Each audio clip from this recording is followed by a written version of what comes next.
डाकिनी साधना अनुभव। आज से कई वर्षों पूर्व हिमाचल में मेरी मुलाकात एक दावा नाम के लामा से हुई थी। और इन्होंने, ये जो लामा थे, इन्होंने अपने विषय में मुझे कुछ जानकारी दी थी। क्योंकि इनसे मेरी अच्छी मित्रता हो चुकी थी, तो इन्होंने मुझे कुछ अपनी साधनाओं के भी विषय में जानकारी दी थी, कुछ गुप्त शक्तियों के विषय में ज्ञान मुझे प्रदान किया था। और इसी में से इनके खुद के भी स्वयं के अनुभव थे, उनके भी विषय में इन्होंने मुझे जानकारी दी थी। तो इनका अनुभव मैं आज आप सभी को सुनाने जा रहा हूँ। मित्रों, ये जो दावा नाम के लामा थे, इन्होंने वज्र डाकिनी की साधना अपने गुरुदेव से प्राप्त की थी और आप कह सकते हैं कि दीक्षा प्राप्त की थी। दीक्षा प्राप्त करने के बाद इन्होंने लगभग 6 सालों तक वज्र डाकिनी के मंत्र की साधना की थी।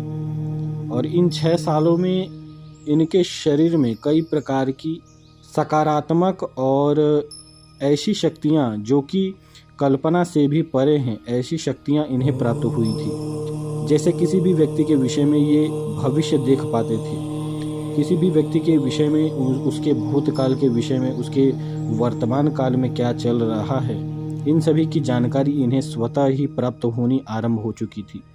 ये कहते थे कि मन के ही द्वारा इन्हें सारी बातें किसी भी व्यक्ति के विषय में मालूम हो जाती थी। लेकिन ये कहते थे कि मुझे स्वयं के विषय में केवल एक दिन आगे का ही भविष्य मालूम पड़ता था।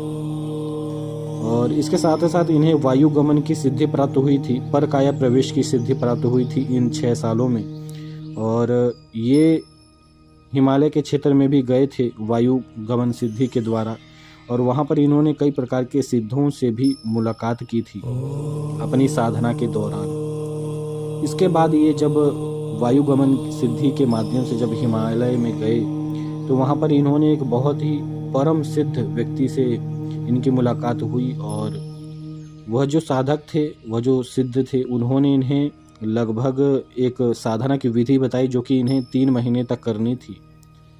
और ये जो साधना थी इन्हें गुप्त अंधेरे में एक गुफा में करनी थी। और उनके बताए अनुसार वह जो सिद्ध लामा थे, जो कि जिस लामा से ये मिले थे, उन्होंने ही एक विशेष गुफा के विषय में इन्हें बताया था। और ये फिर उनके बताए अनुसार ही उसी गुफा के पास गए। और ये जो गुफा थी ये हिमाचल में ही थी, और हिमाचल में ये वापस आए और वहाँ पर इन्होंने उसी गुफा के अंदर लगभग 3 महीने तक वज्र डाकिनी की साधना की थी। लगभग 3 महीने तक वज्र डाकिनी की साधना के दौरान ये उस गुप्त अंधेरे गुफा में ही थे।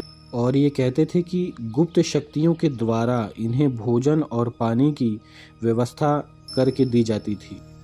इन्हें इस विषय में बिल्कुल भी अंदाज़ा नहीं था कि इन्हें भोजन और पानी कहाँ से मिल रहा है। ये केवल मुझे ये बताते थे कि जब भी इन्हें भूख लगती थी या फिर प्यास लगती थी, तो गुफा के द्वार पर ही कोई अनजानी शक्ति इनका भोजन और पानी की व्यवस्था करके चली जाती थी। तो इसी सहायता से इन्होंने लगभग 3 महीने तक उसी अंधेरे गुफा में साधना की। और साधना करते करते ये बताते हैं कि इन्हें ऐसा आभास होता था मानो इनके पीठ के पीछे से 2 हाथ निकल रहे हैं और इनके ललाट पर एक तीसरा नेत्र भी निकल रहा है। जैसे किसी व्यक्ति के शरीर में किसी अंग का उदय होना, एक नया अंग निकलना, इसी प्रकार का अनुभव इनके साथ हो रहा था। आप कह सकते हैं कि एक प्रकार से देवता की श्रेणी इन्हें प्राप्त हो रही थी। साधक ने लगभग इसी साधना को जब संपन्न किया, तो